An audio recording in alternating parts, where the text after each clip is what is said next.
Hello po sa inyong lahat mga ka-crypto. Sa video na ito ay pag-uusapan po natin ang isa sa pinakamainit na issue dito sa mundo ng cryptocurrency. At ito po ang presyo ni XRP, ang native crypto ng Ripple. Ayon po sa isang top analyst, maaring umakyat ang presyo nito sa $4 o bumagsak sa presyong $1. Depende po sa ilang mahalagang levels na kailangang bantayan. Kaya kung ikaw po ay isang Pinoy crypto trader o investor, siguraduhin dapat mong malaman ito. Kaya ano nga ba ang mangyayari sa presyo ng XRP at paano po ito makakaapekto sa atin? Kaya yan ang ating aalamin sa video na ito. Pero bago po tayo magpatuloy, ay nais ko lamang po munang bigyang linaw ang aking disclaimer kung saan ang nilalaman po ng video na ito ay hindi po ito isang financial advice. For education and information purposes lamang po ang layunin nito. Ngayon, umpisaan po natin sa kung ano po itong si XRP at bakit po ito mahalaga. Sa XRP po kasi ay ang cryptocurrency na ginagamit ng Ripple Network.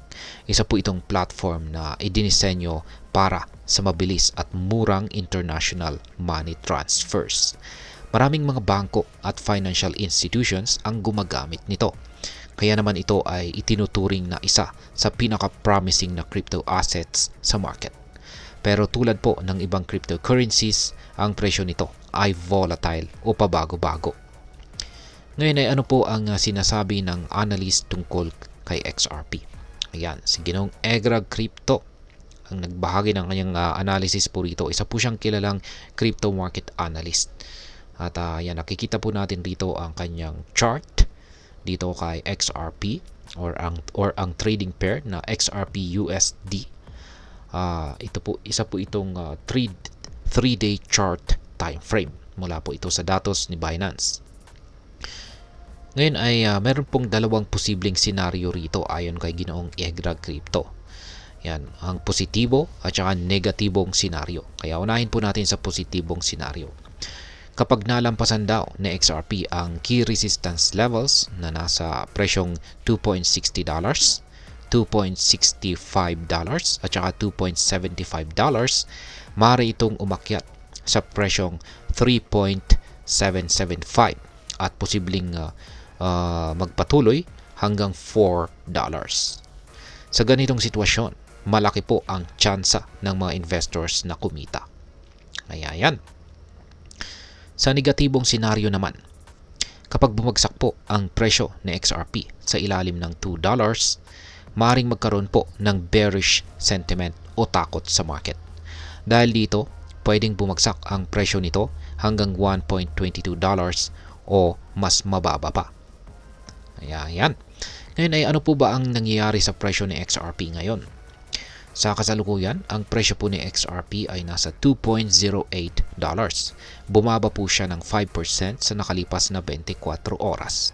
Pero kahit na may pagbaba, nananatiling positibo ang pananaw ng mga eksperto para sa pangmatagalang direksyon ni XRP. Ayan, or long-term direction nito. Mayroon ding pong pagtaas sa trading volume nito na umabot po sa 98%. Kung saan ay nangangahulugang marami pa rin ang interesado kay XRP. Bukod dito, may indikasyon ng bullish sentiment dahil tumaas ang XRP futures open interest ng 3% ayon po sa CoinGlass. Ngayon ay ano naman po ang ibig sabihin ng lawsuit dismissal para kay XRP? Ayan. Isang malaking issue po ang kasalukuyang kinakaharap ni XRP. At yan po ang legal battle nito sa US Securities and Exchange Commission or ang SEC. Pero ayon sa mga balita, maaring ma-dismiss ang kaso na ito, lalo na't isang pro-crypto ang susunod na mamumuno sa SEC. Kung ma-dismiss ang kasong ito, malaking tulong ito sa reputasyon ni XRP. Posible rin na magkaroon ng XRP Exchange Traded Fund or ETF na makakapag-angat pa ng presyo nito. Kaya ano po ang mga key levels na dapat po nating bantayan? Kaya para po sa mga traders, yan, mahalagang malaman po ang mga key levels or mga price levels na ito. Yan, ang resistance. Ayan, pagdating po sa mga resistance levels, ito pong muli, $2.60, $2.65, at saka $2.75. Maaari na rin po natin gawing mga price targets ito para sa mga short-term traders. Yan, or profit taking na mga presyo. Sa support levels naman ay ang presyong $2 at saka ang $1.22. Yan, kapag nalampasan po ang resistance levels, malaki ang tsansa ng pagtaas ng presyo. Pero kung babagsak po sa ilalim ng support levels, kailangan pong maging handa sa posibleng pagkalugi. Kaya yan. Ngayon ay ano po ang maaaring maging epekto nito para sa atin bilang mga Pinoy crypto traders at investors ni XRP. Ang volatility ng presyo ay parehong oportunidad at saka panganib.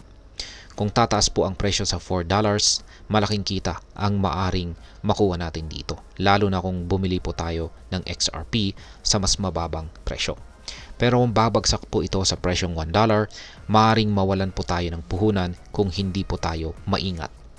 Ang susi dito ay ang tamang timing at saka risk management.